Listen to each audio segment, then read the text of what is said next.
안녕하세요. 진업이 산부인과 원장 심상덕입니다.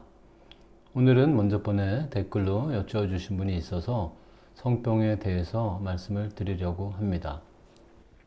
성병은 요즘은 성감염증이란 말로도 더 많이 불리고 있는데요. 영어로는 Sexually Transmitted Disease, STD, 약자로 이렇게 부릅니다. 말 그대로 주로 성접촉으로 감염되는, 매개되는 질환이란 뜻입니다. 주로 성접촉으로 감염되는 전염성 질환입니다. 주로라고 말을 썼다시피 성접촉 이외의 원인으로 감염이 되기도 합니다. 대중탕에서 걸려오기도 하고요. 속옷을 바꿔 입는다든지 또는 기타 신체 접촉을 통해서 감염이 될 수도 있습니다. 임신으로 인해서 감염되는 경우도 있는데 매독의 경우가 그렇습니다. 산모가 매독에 걸려있는 경우에 태아가 매독에 감염이 돼서 선천성 매독 증후군을 앓게 되는 경우가 있습니다. 출산을 통해서 감염이 되기도 하는데요. 클라미디아 같은 또는 헤르페스 같은 경우에 산도에 있는 이제 산모가 감염됐을 때 산도에 있는 균에 의해서 태아가 산도를 나오면서 감염이 되기도 합니다. 자연분만의 경우가 되겠죠. 곤지름의 경우도 마찬가지고요. 그래서 이런 경우는 출산하기 전에 치료를 해야 아기가 감염되는 걸 피할 수가 있습니다. 여기 적어놓지는 않았는데 수혈도 감염되는 경우 중에 하나죠. 과거에 에이즈나 매독 같은 경우 수혈에 의해서 감염이 돼서 의료 분쟁으로 연결이 되기도 한 사례를 들었습니다. 간염, 간에 염증이 생겨 바이러스성 간염도 성접촉으로 감염이 될 수 있는 걸로 알려져 있습니다. 그러나 성병이라고 부르지는 않죠. 왜냐하면 주 감염 경로가 성접촉이 아니기 때문에 그렇습니다. 간염은. 자, 그래서 성병은 이렇게 굳이 설명하지 않아도 이미 많은 분들이 들어보신 병일 텐데요. 어떤 종류가 있는지.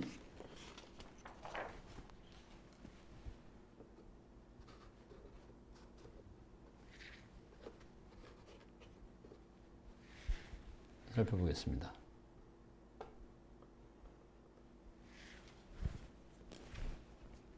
다양합니다. 한마디로 성병의 종류는.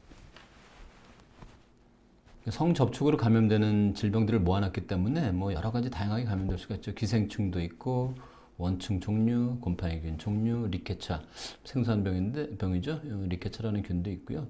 세균 종류, 바이러스. 거의 모든 종류의 매개체들이 병원체들이 다 성병이 될 수 있다. 그렇게 생각하시면 맞을 겁니다. 구체적으로는 사면발이라고 하는 기생충이 있고요. 이도 있고 이 머리에 생기는 이가 음모에 생기는 겁니다. 트리코모나스, 냉벌레라고 부르고요. 소위 칸디다, 곰팡이균이라고 부르기도 해요. 임질, 매독. 임질은 과거에 많아가지고 전봇대 같은 데도 많이 이렇게 보면 임질, 성병 치료 이런 게 많이 7, 80년대 보면 전봇대 이렇게 전단지가 붙어있고 그랬었어요. 많았던 병이죠. 유리아 플라즈마, 마이코 플라즈마, 클라미디아, 헤르페스. 바이러스입니다. 헤르페스는 인유두종 바이러스, HPV. 요즘 굉장히 부각되고 있는 바이러스죠. 성병성 사마귀를 초래하기도 합니다. 곤지름이라고 부르는 거고요. 에이즈. 이런 것들이 모두 다 성병의 종류에 포함이 되어 있습니다. 트리코모나스나 칸디다 같은 경우는 제가 이따가 그림으로 그리긴 했는데 굉장히 모양이 어설퍼서 제가 현미경으로 살펴본 슬라이드를 좀 이따가 한번 보여드리도록 하겠습니다. 진단은 그러면 어떻게 하느냐, 성병을. 궁금한 건 사실 진단 방법이죠. 병의 종류야 의사들이 관심사항이고요. 모든 병의 진단하고 크게 다를 건 없습니다. 성병이라고 해서 특별히 다른 새로운 방법이 있는 건 특별한 방법이 있는 건 아닙니다. 가장 중요한 건 제일 위에 써놓은 대로 증상하고 증세를 보는 겁니다. 증상은 주관적인 느낌을 말하는 거고요. 둘은 사실 혼용해서 쓰는데 증상과 증세는 이제 엄밀히 구분하자면 증상은 이제 환자 개인이 느끼는 느낌, 열감, 가려움, 이제 염증이 생기면 가려움증이 보통 오니까요. 통증. 이런 걸 말하는데 이걸 영어로는 심프텀이라고 하고요.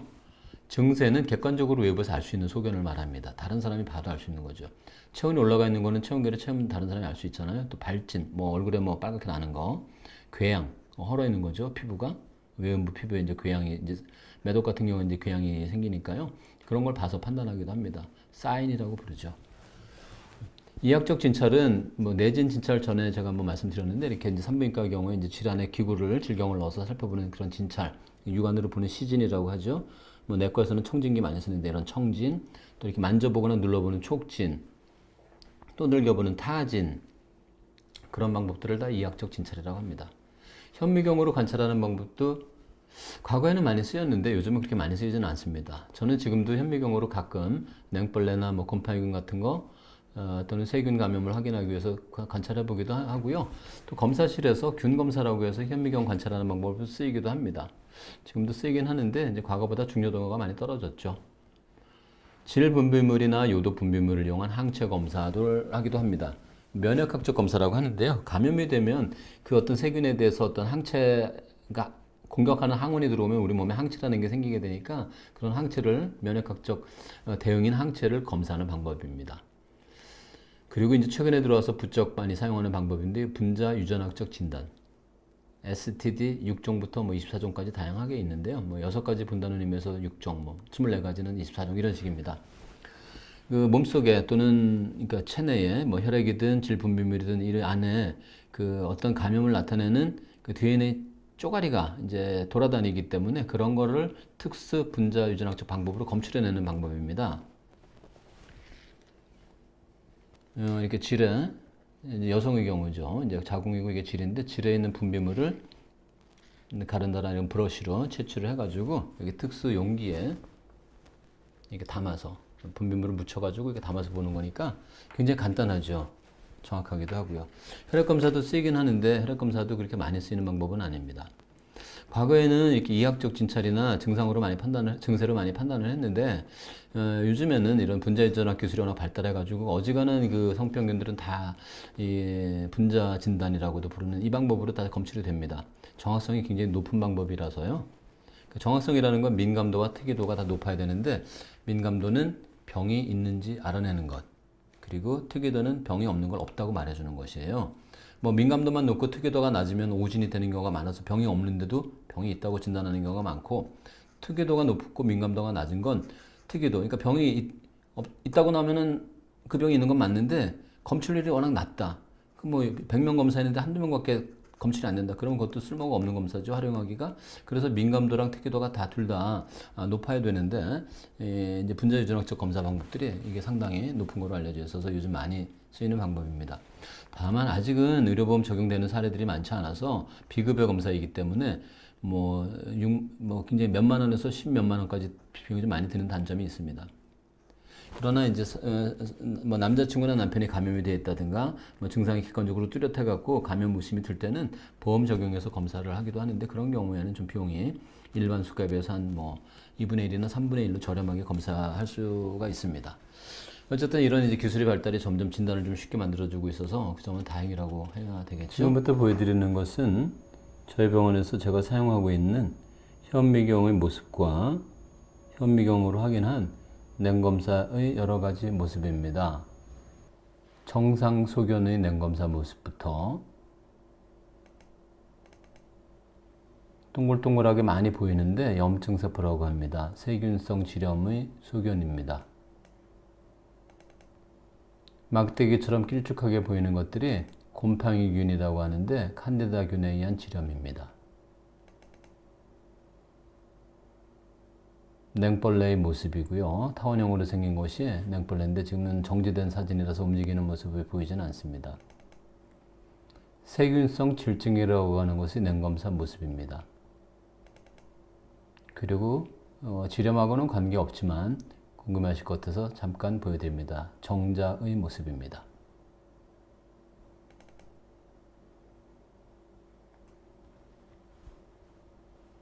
지금 보시는 영상은 현미경으로 확인한 냉벌레의 모습입니다. 가운데 타원형으로 생겨서 꼬리가 달려서 움직이는 것이 냉벌레 트리코모나스 균의 모습입니다.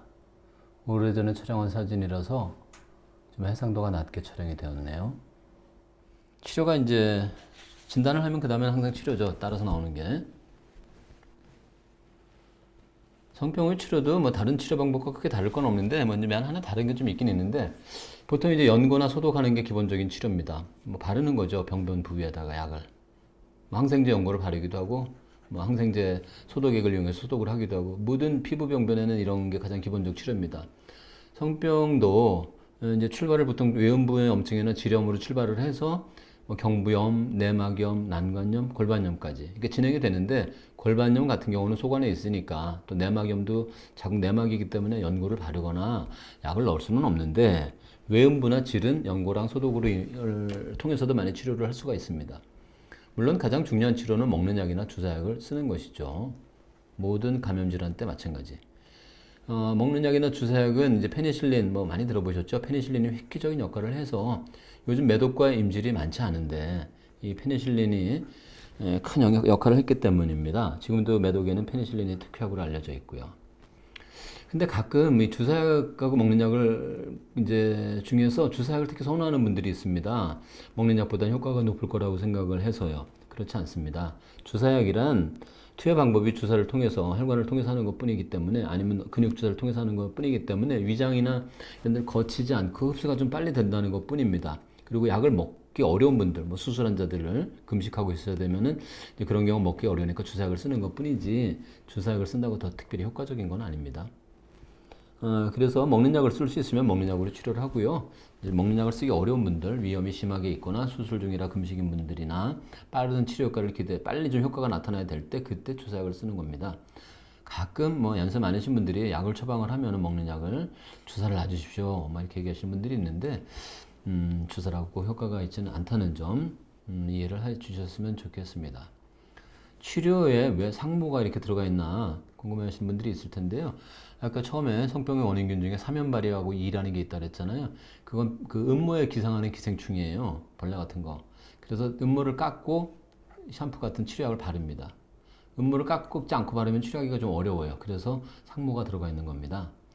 뭐 다른 뭐 무슨 뭐 바이러스 질환에 상모를 하면 효과가 있다는 건 아니에요. 요즘은 이런 치료 목적 때문이 아니라 왜 그런지 모르겠는데 그 브라질리안 왁싱인가 그 음모를 다 이렇게 제거하고 오시는 분들도 있더라고요. 산모분 중에는 아마 그게 이제 뭐 여러 가지 점에서 이제 좀 위생에 좀 더 나을 것 같아서 아마 그러신 건지 모르겠는데 뭐 그건 잘 모르겠고요. 하여튼 그 일부 기생충의 경우에 상모가 상당히 효과가 있습니다. 보통 대부분의 치료에서 수술 치료가 빠지지 않는데 이 성병의 경우에는 수술 치료는 거의 없습니다. 수술을 아주 안 하는 건 아니에요. HPV 같은 경우에는 자궁 경부암을 유발하는 율이 있기 때문에 자궁 경부암의 그 세포 변형이 오거나 또는 암으로 진행이 되는 경우에는 그런 걸 치료하기 위해서 자궁 경부 원추 절제술 또는 자궁 적출술을 하기도 하는데 그거는 이제 어느 정도 후유증으로 진행이 되었을 때 얘기고요. 감염, 바이러스 감염을 제거하기 위해서 수술을 하지는 않습니다. 이런 치료보다 사실 더 중요한 건 예방인데요. 예방. 모든 질병에 있어서 사실 치료보다 예방이 더 중요합니다. 사실 아직 인식이 많이 부족하죠. 의사들도 사실 예방에 대해서 관심이 없어가지고 이 예방을 다루는 예방의학 분야가 있는데 뭐 임상의학은 아니고 기초의학인데 이 지원자가 별로 없습니다. 의과대학생들이 거의 가질 않아요. 예방의학 교실에. 그래서 예방에 대해서는 뭐 의사든 일반인이든 관심이 너무 부족한 것이 문제라 인식의 개선이 좀 필요한 거 아닌가 이렇게 생각을 합니다. 어쨌든 성병을 예방하기 위해서는 성관계를 안 하는 것이 또는 최소한으로 하는 것이 제일 좋습니다. 그러나 이제 그런 것이 어려우니까 다른 예방법을 더 고민하게 되는 것이죠. 위생 관리는 모든 질병의 예방에 빠지지 않고 들어가는 겁니다. 그 과거에 많았던 그 사면발이나 이 같은 것이 많이 냉벌레도 그렇고 많이 없어졌는데요.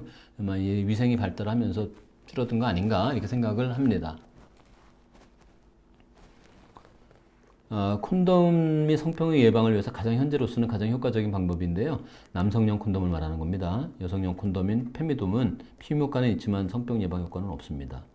물론 우리나라 남성분들의 경우에는 콘돔 그 사용 방법이 상당히 잘못되었는데 사정할 때만 뭐 끼고 그러는 방법으로 사용하면은 뭐 피임 효과도 많이 떨어지긴 하는데 성병의 예방 효과는 없습니다. 전혀. 원래 콘돔은 관계를 시작하기 전부터 완전히 끝날 때까지 착용을 하는 것이 원칙이고요. 그렇게만 제대로 사용한다면 많은 성병을 예방할 수가 있습니다. 그러니까 콘돔은 피임의 목적으로만 쓰이는 건 아니고요. 성병의 예방 목적으로도 쓰이고요. 그리고 오늘 주제하고는 상관없지만 난임인 분들, 난임 중에서 항정자 항체를 가지고 여성분들이 항정자 항체를 가지고 있어서 정자를 공격하는 성분이 여성의 질내에 있는 경우에도 콘돔으로 정자를 만나지 못하도록 수개월간 콘돔을 이용해서 말하자면 피임이랄까요? 이렇게 차단을 하면 항정제, 항체가 사라져서 다음에 임신이 콘돔을 이제 사용하지 않고 하면 임신이 되기도 합니다. 뭐 어쨌든 콘돔은 그렇게 다양한 목적으로 쓰이고 있다는 것 말씀드리고요. 빈번한 성 파트너의 교체도 피해야 됩니다. 물론 뭐 성 파트너가 많이 바뀐다고 해서 꼭 성병이 생기고 뭐 한 사람의 남자와 성관계를 한다고 안 생기는 건 아니지만 아무래도 그만큼 기회가 많게 되면 더 발생 빈도가 높아지는 건 사실이라서 그런 것도 피해야 되는 것 중에 하나입니다. 성병의 고위험군 중에 이게 잦은 섹스 파트너의 교체가 들어가 있거든요. 자, 그리고 다섯 번째로 모든 성병에 대한 예방 효과는 아니지만 이제 HPV라고 하는 인유두종 바이러스는 현재 예방 백신이 개발되어 있습니다. 그래서 서바릭스나 가다실이라고 해서 아마 들어보신 분이 있을 텐데요. 그런 주사를 뭐 수차례, 두 차례 또는 세 차례 맞음으로써 예방을 하는 것이고요. 현재까지는 보험이 되지 않아서 병이 좀 들기는 하는데 성관계가 없는 분들의 경우에는 한번 맞아볼 만하다고 생각을 합니다. 상당히 예방 효과가 높다고 알려져 있거든요. 그리고 우리나라는 12살 소녀의 경우에 국가에서 무료로 예방접종을 해주고 있습니다. 12세 소녀에 한해서. 그러니까 혹시 12세 정도 되는 자녀분들을 두신 어머니께서는 따님 꼭 데리고 병원에 가셔서 소아과나 산부인과 가시면 되는데요. 맞춰 두도록 하는 것이 좋습니다. 예방과 관련돼서 얘기를 하다 보니까 생각나는 사람이 한 분 있어서 쉬어갈 겸 간단히 말씀을 드리겠습니다. 아스클레피오스라고 하는 사람인데요. 보통은 이제 그 의학 관련해서 가장 유명하신 분, 많이 들어보신 분은 히포크라테스죠. 의학의 아버지라고 불리는데요. 모든 의사들은 의과대학을 졸업하면서 의사 자격증을 따고 나서 히포크라테스 선서를 합니다. 그리고 많은 의과대학에 히포크라테스 흉상이 설치가 되어 있고요. 이 아스클레피오스라는 분은 그분 히포크라테스만큼 유명한 분은 아닌데 히포크라테스보다 100년 전에 살았던 그리스 의사라고 해요. 인간인지 신인지 애매한 그런 존재죠. 이분은 의술을 이제 가르치고 치료를 하는 그 시술소에 독 없는 뱀을 많이 키웠다고 하는데요. 이 뱀이라고 하는 존재가 허물을 벗고 새로 태어난다라는 의미 때문에 질병으로부터 다시 재생하는 의미, 치료되는 완크가 돼서 이렇게 회복되는 의미로서 이제 뱀을 많이 키웠다고 합니다. 그래서 지금 의사나 의술의 상징으로 알려진 이 카두세우스, 지팡이를 감은 뱀, 아마 보신 분들 있을 거예요. 여기서 유래했다고 알려져 있습니다. 보통 병원들에 가면 많이 이런 게 붙어 있어요. 어떤 병원들은 이게 마크로 쓰기도 하고요. 이 아스클레피오스는 두 아들과 네 딸을 두었다고 알려져 있는데요. 두 아들은 의사로 활동하다가 뭐 어떤 전쟁터에서 전사했다고 하네요. 아들보다는 딸이 유명한데 아들들도 알려져 있긴 한데 딸이 특히 유명합니다. 네 딸이 다 의학하고 관련된 어떤 역할을 했거나 알려져 있어요. 이 순서가 대로 꼭 첫째 딸이라는 건 아니에요. 누가 첫째 딸인지 저도 잘 모르겠습니다. 하여튼 적혀있는 대로 말씀을 드리자면 하이게네아, 하이진이라는 게 영어로 위생이라는 뜻인데 그 어원이 된 딸입니다. 하이게네아, 위생, 예방 중요하다고 말씀을 드렸죠. 파나 케이아, 판이라는 게 전체라는 뜻이에요. 케이아, 케어는 치료한다는 뜻이고요. 만병통치라는 의미가 있고 약학의 신이 되었다고 합니다. 이하소, 의료라는 의미인데요. 영어 ease가 여기서 왔다고 알려져 있는데요. ease, 평온, 편하다 뭐 이런 뜻이잖아요. 디스라는 거는 반대 의미예요. 나쁘다, 부정적인 의미. is에 dis를 붙여가지고 disease. 이게 질병이라는 영어인데요. 아까 sexually transmitted disease라고 말씀드렸잖아요. 질병이라는 뜻이고 이어서는 그 반대, 의료라는 의미예요. 아이글레이아, 광명이라는 의미고요. 자, 성병에 대해서는 대충 말씀드린 것 같은데요. 제가 꼭 말씀드리고 싶은 거 가장 중요한 내용 마지막에다 준비를 했습니다.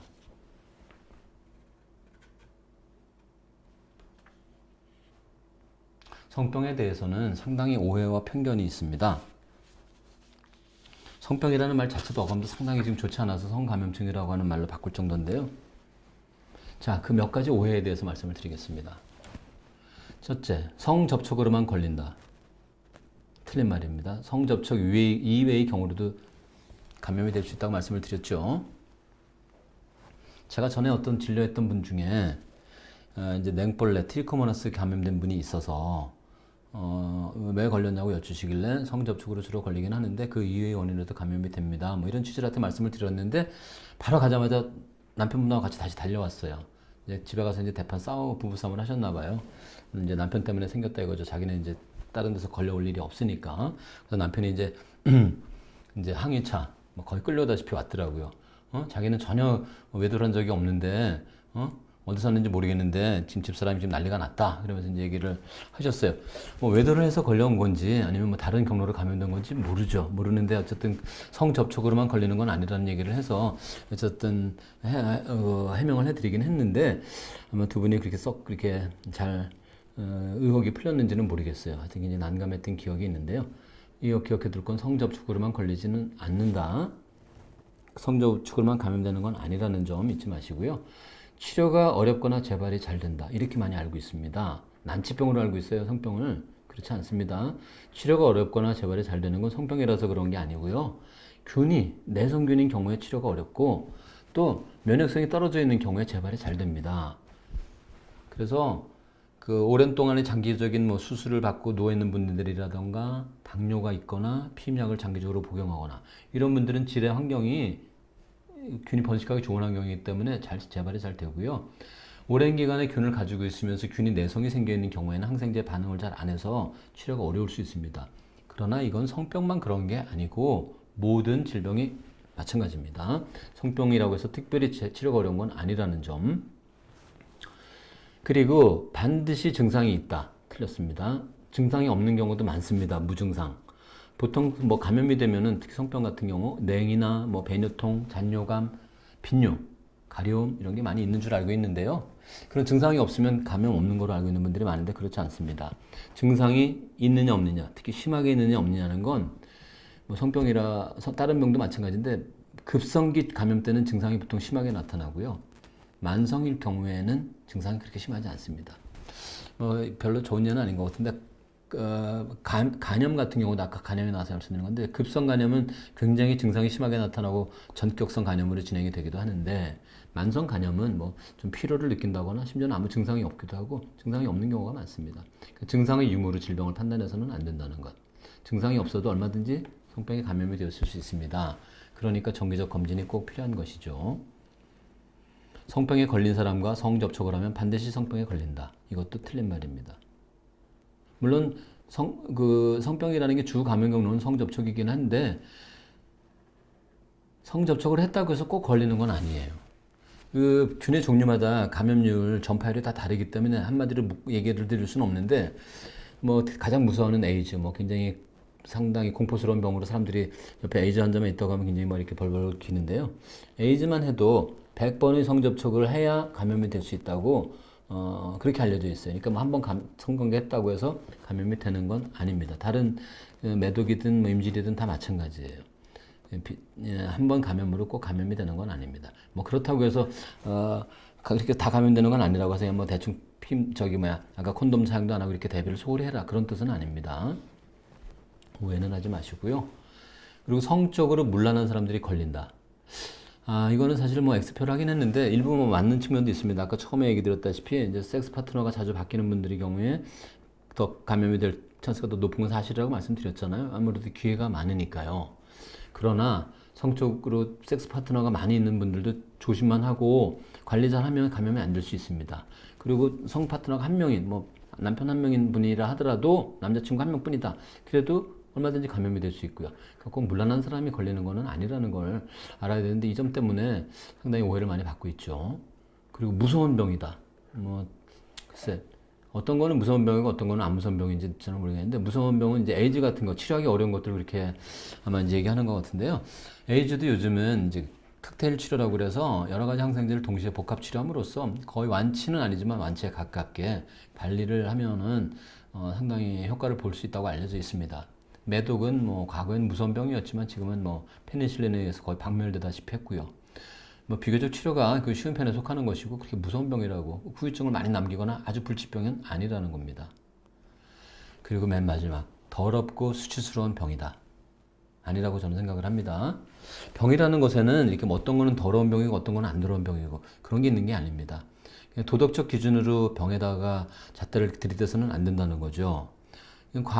의학은 과학의 한 분야이고 과학적 기준으로 따져야지. 뭐 감기는 뭐 안 더러운 병이고 수치스럽지 않은 병이고 성병은 뭐 더러운 병이고 뭐 치매나 이런 거는 뭐 다른 병이 나쁜 병인가요? 그런 건 아닙니다. 좀 치료가 쉬운 병이 있고 치료가 좀 어려운 병이 있을 뿐입니다. 더럽고 수치스러운 병이 따로 있는 건 아닙니다. 성병에 대해서 이렇게 더럽고 수치스러운 병이라는 그런 잘못된 오해와 편견 때문에 많은 분들이 드러내놓고 치료받고 진단받기를 꺼려하고 쉬쉬하고 감추다 보니까 병을 만성으로 키워서 치료하기가 어렵게 된 경우들이 많고, 후유증이 남아서 아까 헤르페스 같은 경우는 이제 후유증으로 인해서 신경 헤르페스가 되면 대상포진으로 진행이 되는데요. 뭐 그런 식으로 또 매독도 신경 매독으로 진행이 되거나 이렇게 후유증으로 돼서 오히려 더 큰 고생을 하게 되는 경우들이 있는데, 뭐든지 조기에 발견하면 치료가 훨씬 쉽고 간단한데 조기에 발견하지 못하면 그만큼 치료가 어렵습니다. 더럽고 수치스러운 병이라고 하는 오명을 떨궈내야 성병에 대한 치료가 그만큼 더 쉽고 많은 분들이 그 고통으로부터 벗어날 수 있을 것입니다. 그래서 오늘은 좀 껄끄럽게 생각하는 병인 성병에 대해서 말씀을 드렸는데요. 그냥 성적인 접촉에 의해서 감염되는 병이라는 것, 수인성 질환인 콜레라나 공기를 통해서 감염되는 뭐 에볼라 바이러스 또는 덕감 바이러스보다 훨씬 전파력이 높지 않고 더 치료하기 쉬운 병입니다. 혹시 의심스러운 증상이 있는 분들은 언제든지 병원을 들러서 체크를 받아보시고 조기에 치료를 하시면 됩니다. 증상이 없는 분들의 경우에도 1년에 한 번씩은 정기적인 진찰을 위해서 여성의 경우에는 산부인과를, 남성의 경우에는 비뇨기과를 들러서 꼭 진찰을 받아보시길 권해드립니다. 이상으로 성병에 대한 간단한 안내 말씀 마치도록 하겠습니다. 시청해 주셔서 감사합니다.